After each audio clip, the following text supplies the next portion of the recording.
அதிகாலை வலையொலி காட்சி நேயர்களுக்கு கல்பனா தர்மேந்திராவின் அன்பு வணக்கம். இது உங்கள் அதிகாலை வழங்கும் திருவள்ளுவரின் குறளும் குறளும்.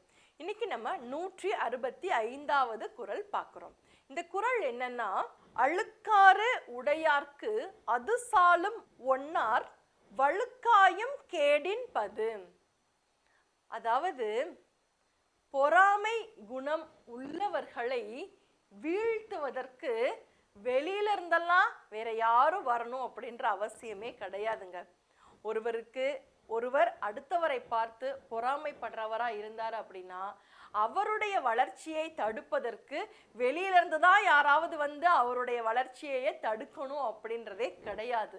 ஏன்னா அவருக்கு ஏற்பட்டிருக்கக்கூடிய அந்த பொறாமை குணமானதே அவரை வீழ்த்திவிடும். எந்த விஷயத்திலையுமே முன்னேறாம அவரை அப்படியே அமைக்கிறோம். அதனால யாரை பார்த்தும் பொறாமைப்படக்கூடாது. அப்படி அடுத்தவங்களை பார்த்து பொறாமைப்பட்டோம்னா அது அவர்களுக்கான இழிநிலை கிடையாது, தனக்கான தாழ்நிலையை தானே தேடிக்கொள்வது அப்படின்றதான் திருவள்ளுவர் இந்த குறள்ல சொல்லியிருக்காரு. அழுக்காறு உடையார்க்கு அது சாலும் ஒன்னார் வழுக்காயும் கேடின் பது அப்படின்னு.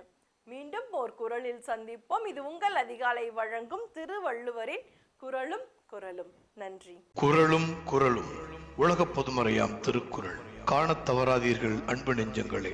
ஒவ்வொரு நாளும் ஒரு திருக்குறளோடு உங்கள் அதிகாலையை உற்சாகமாக தொடங்குங்கள்.